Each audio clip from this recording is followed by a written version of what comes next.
بله حتما. من خیلی آشنایی با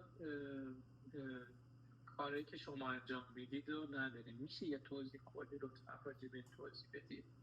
یعنی میدونم در حدی که شما کار به شما میسپاریم و شما کار انجام میدید، ولی اینکه یعنی شرایط ما به شما میخوره که ما شرایطی داشته باشیم که زحمتش رو به شما بدیم یا نه، اونو نمیتونم یعنی متوجه بشم. اگر امکان داره لطف کنید که خدماتی که شما میدید رو برای ما توضیح بدید.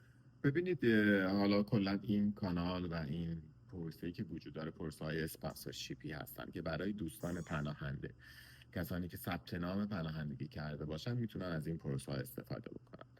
ما اینجا هستیم که به کمکتون کنیم که این پروسه ها رو بتونین آسان‌تر انجام بدیم و ببریم جلو. بر فرض مثال الان شما فکر می‌کنم یک سوالی پرسیدین که من اسپانسری ندارم داخل کانادا، مثلا بر فرض مثال اسپانسرم داخل آمریکا هستش و نمیتونم این کار رو انجام بدم. من مثلا یکی از کارهایی که من تو این سالها کردم، من میتونم برای پرونده شما اسپانسرهای والنتیری هستن، افرادی هستن که اینجا میخوان اسپانسر بشن، اونها رو تو تیم اسپانسری شما انجام بدن. این کارها همه رایگان انجام میشه. یا بر فرض مثلا شما میخواین که پرونده ساحتون رو، مثلا یک پرونده اسپانسریتون رو سابمیت بکنید دفتر ما، و این کار رو میتونه 0 تا 100 برای شما انجام بده. وکیل بالای سر پرونده شما هستش، اسپانسرهای شما مشخص میشن، پیدا میشن، سازمان ساحی که بتونه پرونده شما رو سابمیت بکنه پیدا میشه و پرونده رو به اونها ارجاع داده میشه و پرونده شما در نهایت سابمیت میشه. و تا 0 تا 100 کار، از زمانی که پرونده سابمیت بشه تا زمانی که شما اینجا برسید و حالا اون کارهای اولیه رو انجام بدین، ما در کنار شما هستیم و این کارها رو انجام میدیم براتون. هزینه های اسپانسری شما با اینکه چون برای این پروسه اسپانسری یک هزینه ای وجود داره که شما باید هزینه 1 سال زندگی شما داخل کانادا وجود داشته باشه. اون هزینه 1 سال، اون اسپانسر هایی که میخوان هزینه 1 سال زندگی رو برای شما تعیین بکنن رو باید خودتون معرفی بکنید.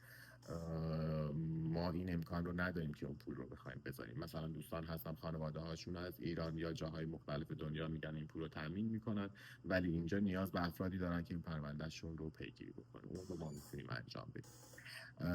و اگر من خودم حالا به شخص حالا کارهایی که انجام میدم این که حالا مثلا اگر ببینم دوستانی هستن که وضعیتشون وضعیت های اضطراری و امرجنسی هستش، تلاش میکنم که اگر سازمان ها یا ارگان هایی پیدا بشن که بتونن کمک بکنن، دوستان رو وصل بکنم و اگر که شد بتونن از طریق اون سازمان ها و اون ارگان ها اون کمک رو بگیرن و پرونده هاشون رو ثابت بکنن. این کارهایی هستش که انجام میدیم و اینکه هر زمانی هم که هر سوالی داشته باشیم من در خدمتتون هستم.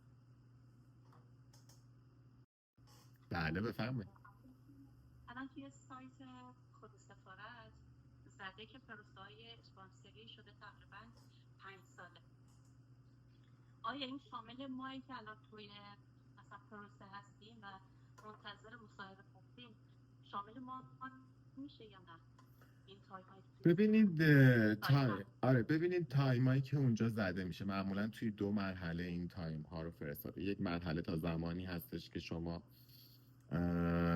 تاییدیه اسپانسر هاتون بیاد. مرحله بعدی از اونجا هستش که زمانی که پروندهتون وارد سفارت میشه تا زمانی که شما پرواز بگیرید. و این تایم ها هر ماه امکان داره تغییر بکنه، یعنی 1 ماه باشه.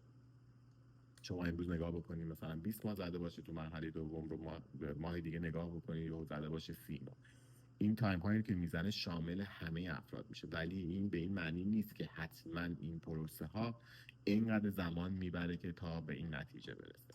میدونم که این سالها این اتفاق افتاده، تایم ها طولانی تر شده یه مقدار، ولی اون پروسه که اونجا زده میشه میگه که اگر پروسه شما تا این زمان، بر فرض مثال تا این مثلا 27 ماه برای اینکه شما بریم برای مصاحبه سفیر یا حالا مدیکال زمان ببره، جای نگرانی نداره روی پروندهتون. ولی خب میگم امکان داره 3 ماه بعد اون تایم کم شده باشه، مثلا شده باشه 3 ماه، نمیدونم 4 ماه.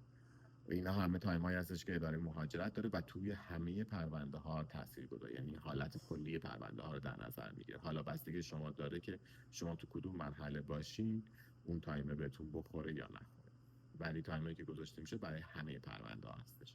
حالا تفاوتش توی پرونده های 5 اسپانسری و ساه به این شکل هستش که توی پرونده های ساه تقریبا اون مرحله اول یه مقدار زمان کوتاه‌تری داره. مثلا اگر توی 5 اسپانسری زده باشه حد اکثر تایم مثلا 25 ماه 26 ماه باشه، معمولا توی پرونده های ساه اون مرحله اول بین 1 تا 5 ماه جواب گرفته میشه. خیلی از پرونده های 5 اسپانسری هم هستن که اون تایم ها رو زودتر میگیرن بر اساس وضعیت پرونده، اینکه چقدر امرجنسی باشه پروندهتون، و مهمترین چیزی که وجود داره نظر آفیسری هستش که پرونده شما دست اون آفیسر هستش. خیلی میتونه تاثیرگذار باشه که چقدر پرونده شما زمانی که بهش میخوره بالا پایین بشه.